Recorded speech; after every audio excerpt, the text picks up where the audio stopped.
segurança bem legal para você implementar no seu consultório, que é um investimento baratinho que você vai fazer e que dá um grande diferencial no atendimento do cliente. Visita lá nosso canal no YouTube, se inscreve lá que vai ter bastante conteúdo de valor para você lá. Então vamos para o caso clínico dessa paciente. Então é uma paciente que a gente tem aí a foto inicial dela, a foto frontal. E nessa foto, na fotografia frontal, o que eu procuro avaliar são duas informações muito importantes. Primeiro, se há assimetrias faciais, qual a simetria dessa paciente. E depois, a outra informação é a questão de problemas verticais da face. Então, as assimetrias eu uso as linhas de referência.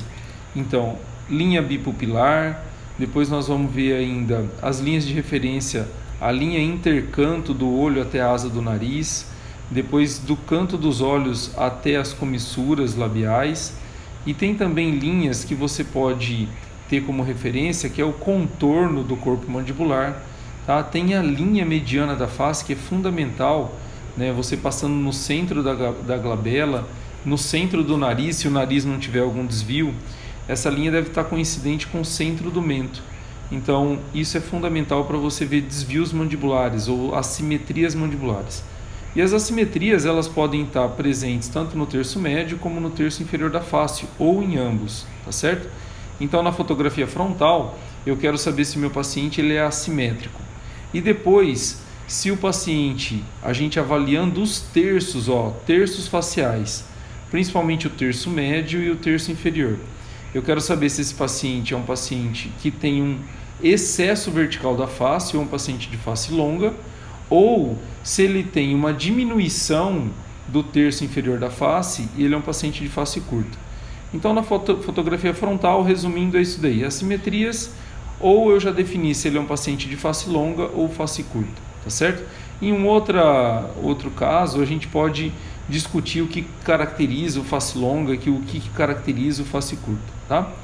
Mas para essa paciente, o que já chama a atenção na foto frontal é que o lábio inferior dela está à frente do lábio superior. E esse é um problema sagital ou antero-posterior. Quando você, numa foto frontal, você identifica um problema sagital, é que provavelmente esse problema sagital ele é grave, tá certo? Eu vou repetir. Na fotografia frontal, se você identifica um problema sagital, que pode ser um retrognatismo mandibular ou um prognatismo mandibular, é sinal de que esse problema sagital ele é grave, tá certo? Então, por que eu estou falando isso? Porque os problemas sagitais eles são melhores visualizados na fotografia de perfil, que é a próxima foto que a gente vai passar. Então, na fotografia de perfil, a gente observa que ela tem um perfil côncavo, tá certo? Um perfil côncavo. Ou seja, a mandíbula ela está à frente da maxila. Se a mandíbula está à frente da maxila, esse é um paciente do padrão 3, tá certo? Então, nas fotografias de perfil, eu quero definir se o paciente é do padrão 2, padrão 3, ou se eu não consegui ou não identifiquei características de problemas verticais na foto frontal. Então, no frontal ele é padrão 1. E quando ele no perfil também ele é padrão 1, então agora nós temos um paciente do padrão 1, porque eu identifiquei tanto no frontal quanto no perfil. No caso dessa paciente, como ela tem um perfil côncavo, essa é a característica fundamental do paciente do padrão 3, tá certo? Só que além de definir que ele é do padrão 3, você precisa definir se esse problema está restrito à maxila, se ele está restrito à mandíbula ou se é uma combinação entre maxila e mandíbula. Para a gente definir se o problema é na maxila, se o problema é na mandíbula ou nas duas bases ósseas, você deve avaliar estruturas faciais, estruturas anatômicas da face, a morfologia dessas estruturas anatômicas. Então, para a maxila, você deve avaliar a depressão infraorbitária, a projeção zigomática e a linha de implantação do nariz. Isso está muito bem descrito lá no livro do professor Capelosa, Diagnóstico em Ortodontia, tá? Depois ainda, na mandíbula, você vai avaliar a linha queixo-pescoço, o sulco mento-labial, ele é importante também, Na maxila a gente tem uma outra estrutura também chamada de sulco nasogeniano, tá certo? Então quando a gente olha para o perfil dessa paciente, a gente vê que ela tem uma boa linha queixo-pescoço, ela tem uma informação importante, essa paciente ela tem 13 anos, tá certo? Então ela tem ainda, o que a gente brinca, né, com nossos alunos, tem ainda a quarta dimensão, né? Nós temos 3 dimensões, altura, largura e profundidade, mas a gente tem uma outra dimensão, a quarta dimensão, que é o tempo, que é o crescimento. Então essa paciente, ela tem todo o crescimento ainda, ou parte do crescimento pela frente. E vai ser importante a gente avaliar a morfologia das vértebras cervicais e classificar em que fase do crescimento que ela está. Mas, voltando à questão do padrão 3, para a gente definir se esse padrão 3 é devido à maxila ou devido à mandíbula, nós devemos avaliar as estruturas anatômicas da face. Então, na maxila, depressão infraorbitária, projeção zigomática, linha de implantação do nariz, sulco nasogeniano. Na mandíbula, nós vamos avaliar linha queixo-pescoço e sulco mento-labial, tá certo? E aqui eu já posso falar para vocês que ela tem uma deficiência do crescimento sagital da maxila, ou seja, ela tem uma retrusão maxilar, né? Você vai perceber que ela tem pouca depressão infraorbitária, está achatado ali na frente, tá? Ela tem pouco suporte de lábio, né? Mostrando que essa maxila está para trás, suporte de lábio superior. E ela também tem um comprometimento de mandíbula, ou um crescimento acentuado de mandíbula. Então, essa paciente é do padrão 3, retrusão maxilar e prognatismo mandibular, tá? Tem a combinação das duas bases ósseas aí, tá certo? Depois a gente vai avaliar a fotografia antes da teleradiografia lateral, perdão. Na teleradiografia lateral isso fica bem evidente, tá? Então é um paciente que tem um grande problema sagital aí. E aí você, além de avaliar a morfologia da teleradiografia lateral, você pode também utilizar traçados cefalométricos que você tenha esteja mais habituado para definir essa quantidade aí dessa discrepância sagital dessa paciente. Então o que chama atenção é que ela tem um bom corpo mandibular, ela é uma paciente do padrão 3, retrusão maxilar, prognatismo mandibular, braquifacial, tá certo? Ela tem uma diminuição aí da dimensão vertical. Isso é importante ser falado, né? Porque se você aumenta a dimensão vertical, você vai rodar essa mandíbula no sentido horário. E esse tipo de terapia, né, rodar a mandíbula no sentido horário, para ela tem um bom resultado, tá certo? Ela vai ter um bom resultado aí. Então, outra informação importante aí da teleradiografia, se você vê a discrepância sagital dela, é bem acentuada quando você observa o ponto A e o ponto B. O ponto A é o ponto mais anterior da maxila e o ponto B, o ponto mais anterior aí da mandíbula. Então ela tem uma discrepância aí sagital considerável, tá certo? Os incisivos eles estão bem posicionados, né? Não estão vestibularizados. Então eu acredito que a gente fecha o diagnóstico dela, né? Uma paciente, quando a gente utiliza a classificação de Sassoon, é uma paciente classe 3 esquelética. E quando a gente usa a classificação capelosa, é uma paciente do padrão 3, retrusão maxilar e prognatismo mandibular, tá certo? Então, frente a esses pacientes, aí a fotografia dela do sorriso. Então, essa paciente, devido ao problema dela, ela tinha assim uma grande timidez, uma certa... Ela era muito retraída, né, na questão de sorrir, de se comunicar, porque ela estava muito incomodada com esse problema dela aí, tá certo? Então essa foi a fotografia que a gente conseguiu o máximo do sorriso dela. Mas a gente consegue observar que tem uma exposição um pouco aumentada dos incisivos inferiores para a idade dela, né? Incisivos inferiores mais expostos geralmente estão relacionados com pacientes com maior idade ou com idade avançada, né? Depois dos 40, 50, né? A gravidade vai puxando tudo para baixo e você acaba expondo mais os incisivos inferiores com a idade. Então, para uma idade de 13 anos, essa quantidade de exposição do incisivo ela é acentuada. E ela tem pouca exposição dos incisivos superiores, tá certo? Não dá para a gente avaliar corredor bucal, contorno gengival, também curva do sorriso, porque é difícil a gente conseguir tirar um sorriso dessa menina.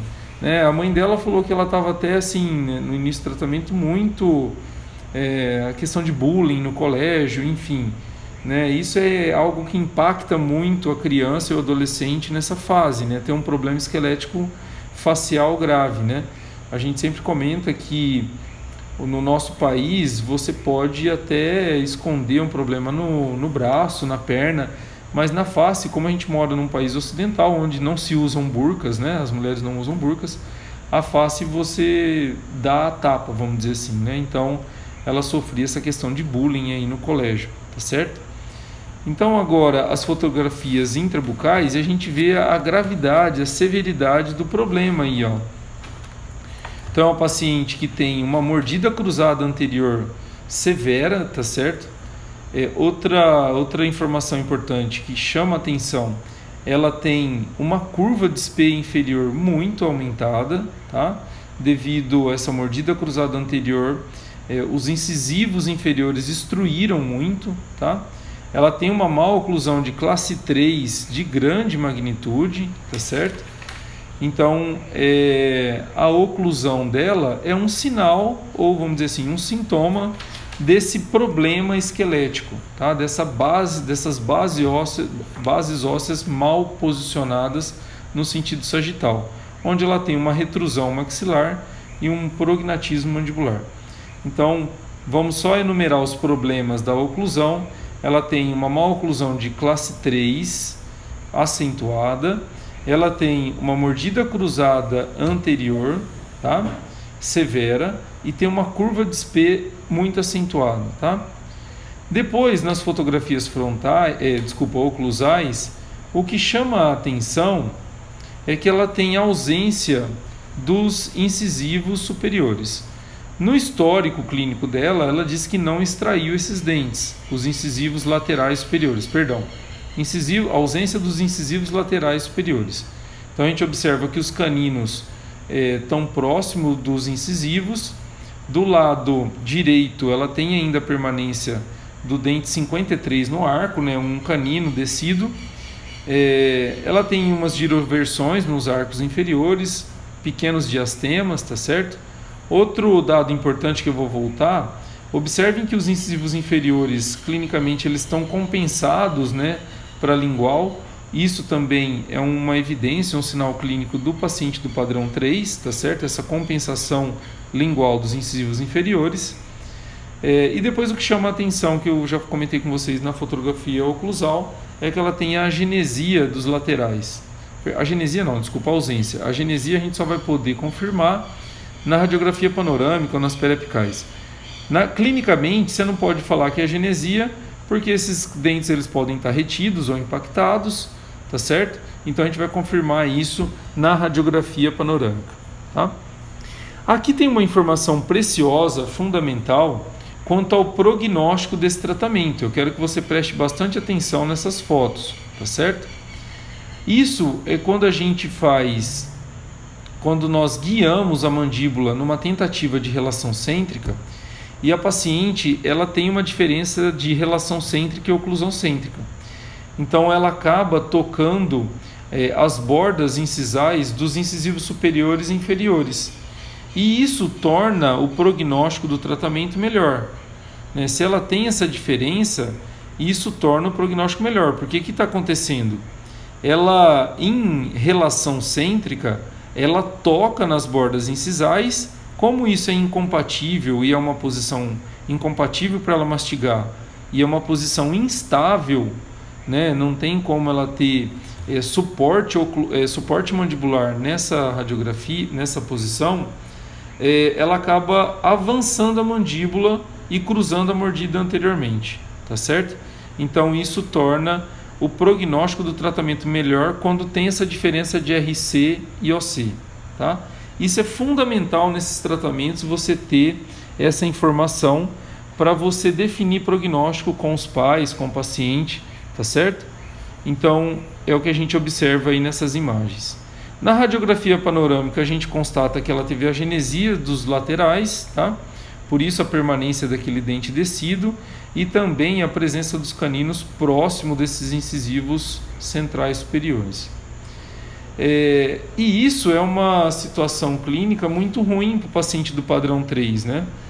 É você ter uma diminuição do número de dentes da maxila numa maloclusão de classe 3, tá certo?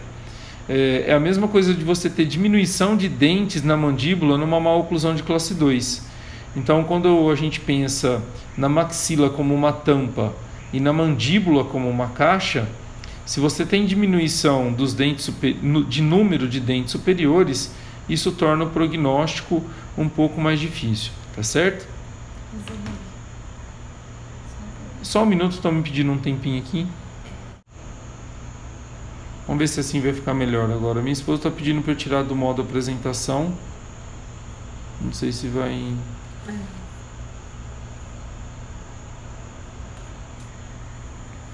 Então vamos lá, vamos continuar. Então agora nós temos as informações do diagnóstico. Antes da gente iniciar aí o nosso tratamento, vamos falar aí de alternativas de tratamento. Então, como essa paciente, se a gente voltar aqui na teleradiografia dela, a gente vai observar que as vértebras cervicais dela já estão numa formação de fase descendente do surto de crescimento puberal, daquela curva de crescimento de surto puberal.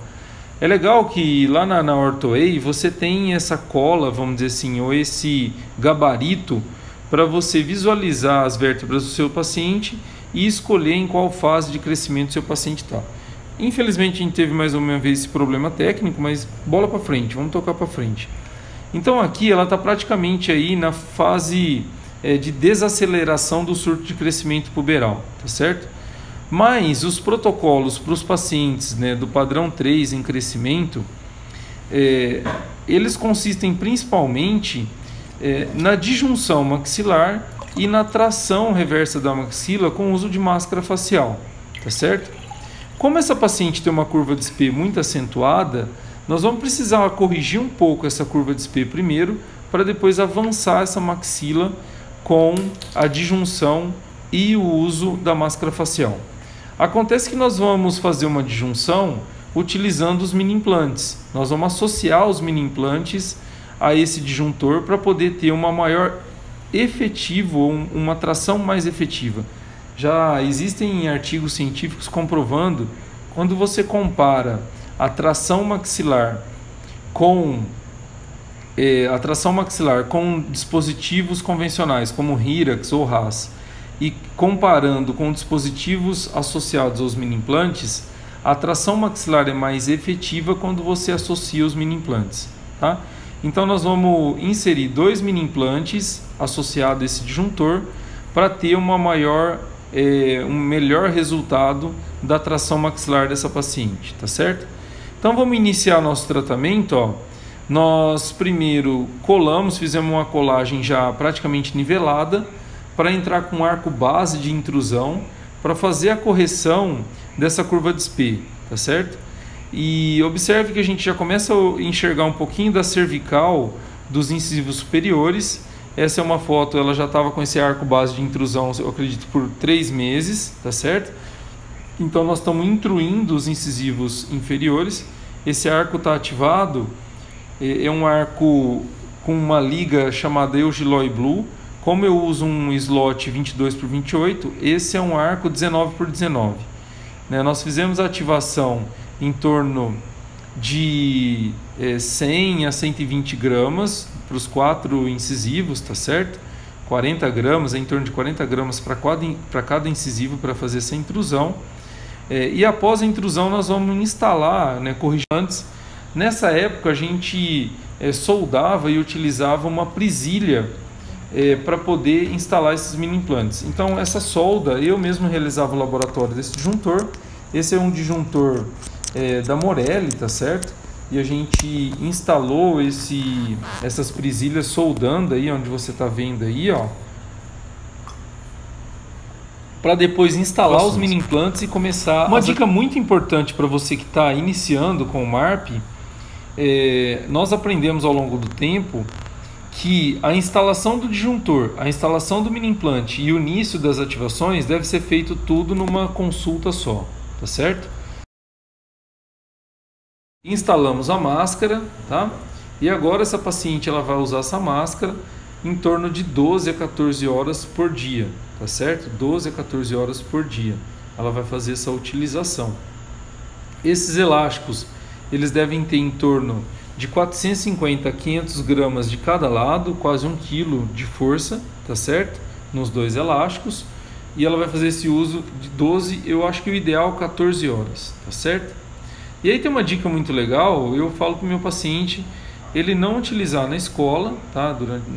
Durante a aula, e também se ele tiver um evento social, como uma festa à noite, ele não usa naquele dia, mas no outro dia ele usa durante mais horas pela manhã, se ele estuda no período da manhã, por exemplo, no sábado ou no domingo, tá? Mas o ideal é que ele use em torno de 14 horas. Como o problema dessa paciente era muito grave, ela foi muito cooperadora no uso da máscara, tá certo?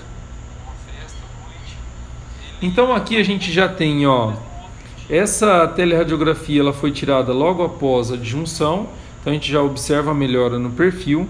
Aí a gente tem uma radiografia oclusal mostrando a quantidade da disjunção, né, a posição dos mini implantes.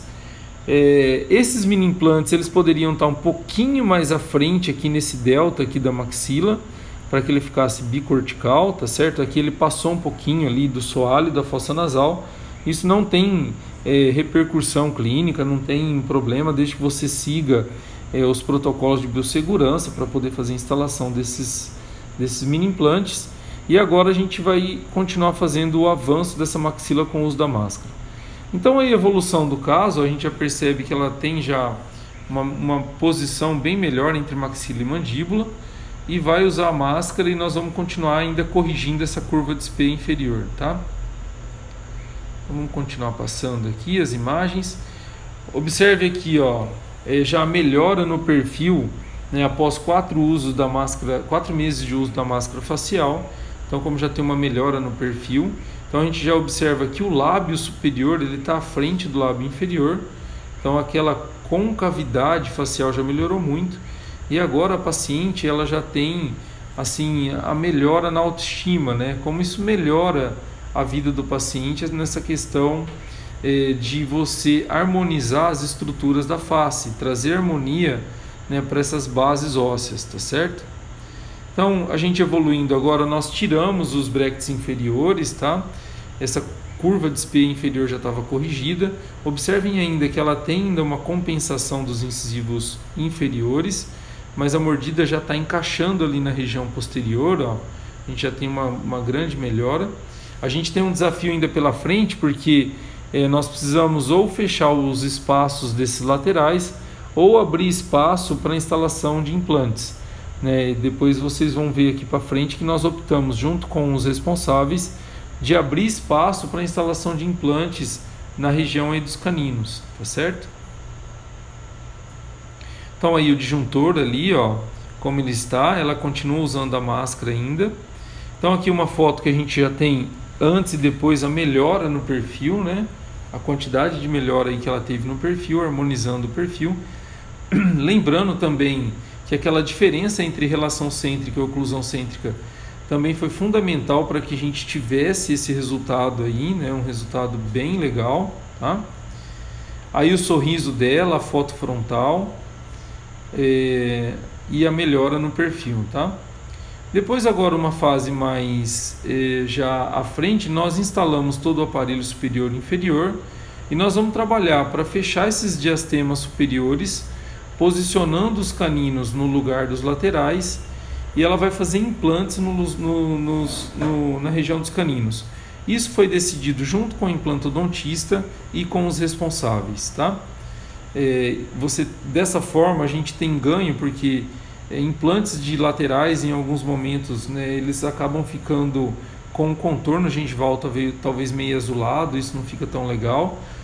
Ela tinha também uma falta de osso, se você observa aqui nessa região, ó, na região do 22. Então, junto com o implantodontista e com a tomografia, nós decidimos instalar implantes nas regiões do canino. Nós estamos corrigindo a giroversão do dente 35 aqui nessa região com botão, ó, tá? Vamos passar uma foto aqui. Aqui já uma foto que eu tirei dela, né, na cadeira, como que já melhorou a face dessa paciente, né, como a face dela já está muito melhor. Já é uma face agora que a gente caracteriza como aceitável, né? Ela tinha uma face desagradável, agora é uma face aceitável. E aqui uma fotografia já mais adiantada, ó, arcos retangulares. Nós estamos fechando os diastemas, corrigindo a inclinação dos incisivos inferiores que estavam compensados, tá? Observem como a gente já tem um bom encaixe ali, ó, na região dos premolares, como os premolares já estão encaixados em classe 1. Isso é muito legal, eu gosto muito de ver esse tipo de engrenamento. Então isso a gente vai preservar aí, tá certo? E agora nós vamos mesializar os caninos, fechar o espaço entre o diastema e entre os incisivos centrais superiores, e também estamos corrigindo o torque ou a inclinação dos incisivos inferiores, tá? Então aí os arcos como eles estão, ó, na fotografia oclusal, como já melhorou a inclinação dos incisivos inferiores. Aí depois agora uma sequência um pouco mais adiantada, ó.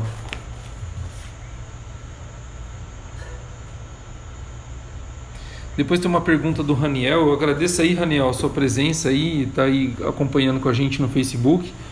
Raniel, eu tô devendo aí, cara, a demonstração da Ortho-E aí, do diagnóstico ortodôntico. Mas a semana que vem a gente vai abordar mais um caso clínico e mais um diagnóstico. E eu tenho certeza, vamos testar bastante antes aí para poder fazer a apresentação aí dessa plataforma que a gente acredita que vai trazer bastante benefício aí para muitos ortodontistas, tá certo? O Raniel, ele perguntou da solda do tubo, se a solda dos ganchos, a banda foi feita em cima do tubo. Eu acredito que ele está perguntando a solda para máscara facial. Eu acredito que é isso, né? Geralmente, Raniel, eu não coloco o tubo para fazer a solda, tá? Aqui a gente colocou porque eu gostaria de usar esse arco base de intrusão que a gente usou aqui, ó, nessa foto. Deixa eu colocar aqui a foto do arco base de intrusão. Se você observar essa foto, Raniel, que eu estou colocando para você agora, ó, vou deixar um tempinho aí, ela está usando a máscara facial e ela está usando um arco base de intrusão superior, porque esses incisivos centrais superiores, eles extruíram enquanto ela tinha aquela mordida cruzada anterior. Então, como ela ficou com essa mordida cruzada anterior por um bom tempo, nós tivemos a extrusão dos incisivos inferiores, com aquela curva de Spee muito acentuada, e também tivemos a extrusão dos incisivos superiores. Então, eu soldei o gancho no tubo do A e B para ela usar a máscara, tá? E usei a luz acessória que está aqui na cervical para a gente poder fazer o arco base de intrusão. Mas geralmente, Raniel, eu soldo esse gancho para máscara facial direto na banda, tá? Eu não uso tubo, tá certo? Então acho que eu respondi a sua pergunta aí, Raniel. Mas vamos continuar aqui, ó, na evolução do caso clínico. Então, como eu estava mostrando aqui para vocês, os premolares agora já estão bem encaixados. Nós vamos mesializar esses caninos, fechar espaço para poder levar esse canino no lugar do lateral e depois ela fazer implantes de caninos, tá? Então vai ficar tudo muito bem encaixado na região posterior, né? E depois a gente vai fazer vai pedir a solicitar os implantes desses caninos. Então aí uma fase um pouquinho mais à frente, ó, o diastema já mais fechado. A gente tem esse lado, o lado esquerdo dela, desculpa, o lado direito dela já está mais fechado aqui. Vamos continuar fechando, e aqui observem que a gente está empurrando o canino com essa mola aberta e também fechando com a utilização de elásticos em corrente aí embaixo, tá certo? Então essa eu acredito que são as últimas fotos intrabucais que eu tenho dessa paciente. Mas aqui eu diria para você que o jogo, vamos dizer assim, o tratamento já está ganho. Agora são movimentos dentários simples que nós precisamos realizar para ela fazer essa reabilitação aí desses dois caninos, tá certo? Depois ela vai fazer a estética também, transformando os caninos em laterais, tá? Eu tenho ainda as últimas fotos da face dela. Então observem a face dessa paciente, ó, o quanto melhorou. Ela apresenta um crescimento de mandíbula, né? Observem que A mandíbula dela ainda está crescendo, mas o perfil dela ainda está bem legal, tá certo? O sorriso, ela já melhorou o sorriso. Observem aí, ó, o sorriso dela, vou dar um zoom aí no sorriso. Como o sorriso dela já melhorou bastante, agora melhorou a autoestima. Ela estava muito preocupada agora com o fechamento desses diastemas, porque ela tinha uns 15 anos que ela queria comemorar. Eu comecei esse tratamento que ela estava com 13 anos, tá? E a gente estava fechando esses diastemas. E por último aí, ó, para a gente finalizar esse caso clínico, as 3 fotos de perfil e a evolução desse tratamento, tá certo? Então observem a foto inicial, né, um perfil bem desagradável que ela tinha, uma face desagradável. Aí logo em seguida a disjunção e 4 usos de máscara facial, a melhora. E a última foto que eu tenho dela, aí do mês de julho desse ano, a gente já finalizando os movimentos ortodônticos para ela fazer esses implantes. É lógico que o implantodontista aí vai precisar ver a questão de crescimento, talvez pedir uma cintilografia aí, para saber se ela tem ainda muito remanescente de crescimento para instalar esses implantes. A gente sabe que instalar implantes em adolescentes, se eles continuam crescendo, o rebordo alveolar ao redor desse implante ele não desenvolve, e aí esse implante ele fica aquém, e aí corre o risco depois dele ficar com uma coroa clínica muito grande, tá? Então fica a dica aí, tá? É uma dica importante, tá certo? Então, para a gente se encerrar, eu comentei com você durante a aula que já existem várias evidências clínicas que atestam a efetividade do mini implante no uso da máscara facial, da protração da maxila, da tração reversa da maxila. Então, combinar os mini implantes aos disjuntores é fundamental para que você tenha melhores resultados de avanço da maxila. Então, hoje no consultório, na nossa clínica, isso é um protocolo. Dificilmente a gente utiliza os disjuntores convencionais, como o RAS ou Hirax, para fazer esses avanços. A não ser que fossem, quando são pacientes muito jovens, né, paciente com 6 anos de idade, com 5 anos de idade, aí dificilmente a gente associa os mini implantes. Mas pacientes já com 8 anos de idade, com 9 anos de idade, a gente já utiliza esses mini implantes para poder fazer essa tração reversa da maxila e ter melhor resultado. Bom, esse era o caso clínico que eu queria mostrar para vocês hoje, esse insight aí ortodôntico que a gente está chamando. Na semana que vem nós vamos repetir. Na terça-feira nós vamos apresentar um diagnóstico ortodôntico de um paciente, e na quinta a evolução clínica desse caso, tá? Eu prometo para vocês que tanto eu quanto a Olivia a gente vai tomar um pouco mais de cuidado nessa questão da inserção dessas imagens. Eu sinto muito, eu lamento aí ter acontecido esse problema. A gente acredita muito nessa plataforma, já usa no nosso consultório desde outubro, mas é aquela velha história, nenhum plano sobrevive aí ao campo de batalha, né? Infelizmente a gente teve esse pequeno problema.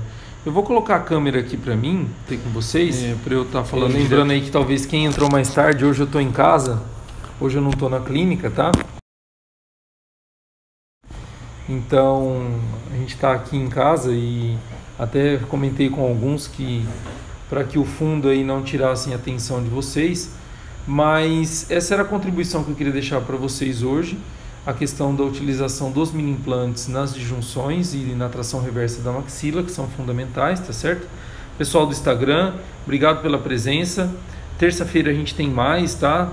Nós vamos ter mais um diagnóstico ortodôntico lá na OrtoWay e também vamos ter na quinta-feira a evolução de um caso clínico. Vou separar com bastante cuidado aí um caso bem legal para que vocês estejam aí junto com a gente na terça e na quinta. Tá certo? Raniel, Luana Perosa. Quero agradecer a presença do Raniel, Luana Perosa, Rosenberg, um abração para você, Estênio. Rosenberg. O Estênio lá, Rômulo, obrigado aí pela presença. O Alberto da Ortocamp, estamos junto aí, parceiro nosso comercial. Vicente Soares. O Vicente também, ex-aluno nosso lá de Imperatriz, obrigado pela presença aí. Espero ter contribuído aí com vocês. E aí na semana que vem estamos juntos de novo, tá joia? Um abração para todo mundo aí, valeu, foi legal, bom estar com vocês, viu? Um abração.